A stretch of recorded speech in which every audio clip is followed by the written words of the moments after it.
देखिए, कांग्रेस और झारखंड मुक्ति मोर्चा दोनों की नज़र मुस्लिम वोट पर है। कांग्रेस भी परिवारवाद पर आधारित राजनीतिक दल, प्राइवेट लिमिटेड कंपनी, उसी प्रकार झारखंड मुक्ति मोर्चा।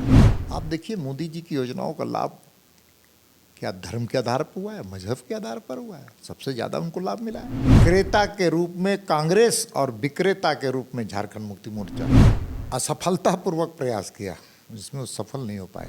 मुंगेरी लाल के हसीन सपने दिखा करके सत्ता में जरूर आई है। मॉनसून सत्र के दौरान सड़क से सदन तक लगातार चरणबद्ध आंदोलन करने के बाद आज हमारे साथ मौजूद हैं स्टेट प्रेसिडेंट और राज्यसभा सांसद श्री दीपक प्रकाश जी। इन्हीं से बात करते हैं। दीपक जी, मौजूदा जो मॉनसून सत्र अभी ख़त्म हुआ, इसको कैसे देखते हैं आप? इस सरकार की जन विरोधी नीतियों को विपक्ष अर्थात भारतीय जनता पार्टी के विधायकों के द्वारा कड़ा प्रतिरोध और सरकार को हर जन विरोधी नीतियों को घेरने का काम हमारे भारतीय जनता पार्टी के सम्मानित विधायकों ने किया और कई समय तो सरकार को शर्मसार भी होना पड़ा और अंत में ऐसे कई निर्णय को उनको वापस भी लेना पड़ा और ऐसे कई जन विरोधी नीतियां बहुमत के आधार पर बनाने का काम किया जो जन के हित के लिए नहीं है। ऐसा देखा जा रहा है कि आप लोग को उकसाने के लिए जानबूझकर नियमावली में उर्दू और नमाज कक्ष को टूल दिया गया ताकि जो तमाम विपक्षी पार्टियां हैं वो इस मुद्दे में फंसी रह जाए और जो पक्ष के लोग हैं, जो पार्टी है, वो अपना बिजनेस करके निकल जाए। देखिए, अपनी असफलताओं को छुपाने के लिए राज्य की सरकार तुष्टीकरण की राजनीति हो, समाज को बांटने का काम हो, धर्म से धर्म को लड़ाने की बात हो, इन सारे विषयों को उन्होंने लगातार असफलतापूर्वक प्रयास किया, जिसमें वो सफल नहीं हो पाए। झारखंड की जनता इन चीज़ों को बहुत गहराई से समझती है, जागरूक है और काट की हांडी बार बार नहीं चढ़ती है। मुंगेरी लाल के हसीन सपने दिखा करके सत्ता में जरूर आई है, लेकिन जनता उस अवसर की तलाश कर रही है जब जनता के हाथ में लोकतंत्र का सबसे बड़ा अधिकार होता है।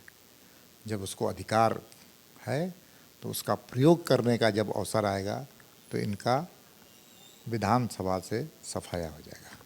आपकी पार्टी के विधायक कह रहे हैं कि बाबूलाल मरांडी को जान से मारने का प्रयास किया गया था। पार्टी के लोग नहीं, उस दिन की घटना उसका ही गवाह है।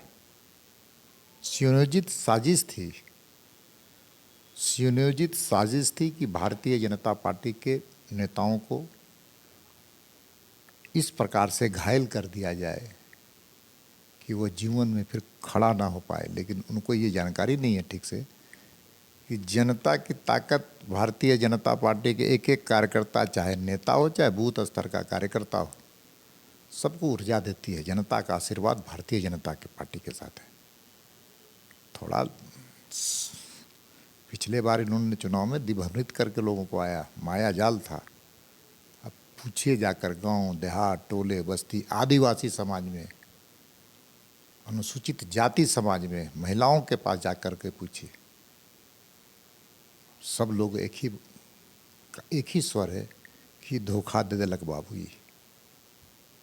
इसलिए ये सरकार बहुत जल्दी ही अलोकप्रिय हुई, जनता की अरमानों के विपरीत काम करने वाली सरकार है। मुस्लिम वोट बैंक पर नज़र है जेएमएम का, इसको कैसे देखें? देखिए, कांग्रेस और झारखंड मुक्ति मोर्चा दोनों की नज़र मुस्लिम वोट पर है कि नहीं? हम तो उनको देश का एक नागरिक मानते हैं और इसलिए केंद्र सरकार की जितनी योजनाएं हैं, उज्ज्वला योजना से लेकर के जितनी भी योजनाएं हैं, प्रधानमंत्री गरीब कल्याण अन्न योजना हो, प्रधानमंत्री आवास हो, आप देखिए मोदी जी की योजनाओं का लाभ क्या धर्म के आधार पर हुआ है, मजहब के आधार पर हुआ है? सबसे ज़्यादा उनको लाभ मिला है, सबसे ज़्यादा लाभ मिला। लेकिन ये सरकार मुस्लिम समाज को वोट का बैंक समझती है और हम उसको विकसित समाज बनाना चाहते हैं। अंतिम सवाल लेते हैं।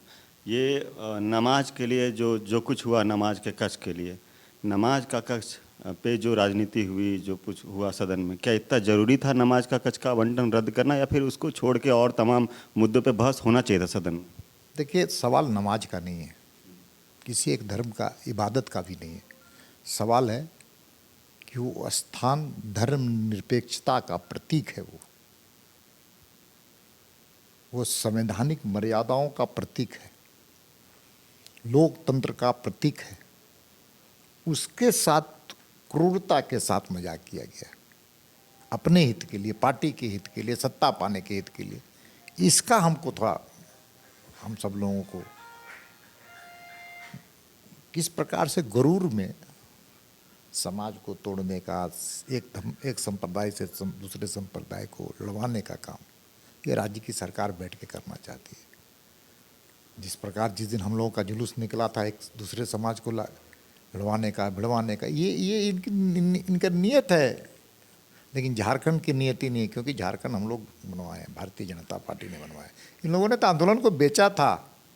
मैं तो बार बार कहता हूं कि इस आंदोलन के क्रेता के रूप में कांग्रेस और विक्रेता के रूप में झारखंड मुक्ति मोर्चा, इसलिए ये अवसरवादी गठबंधन है। आंदोलन को खरीदने और बेचने वालों का गठबंधन है।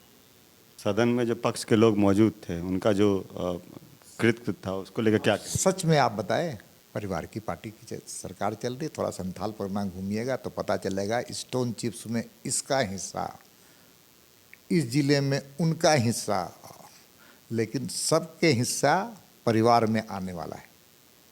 परिवार में केवल परिवारवाद पर आधारित सरकार है। ये कांग्रेस भी परिवारवाद पर आधारित राजनीतिक दल, प्राइवेट लिमिटेड कंपनी, सोनिया जी, राहुल जी, प्रियंका जी का बेटा जब वो बड़ा होगा तब, परिवारवाद पर।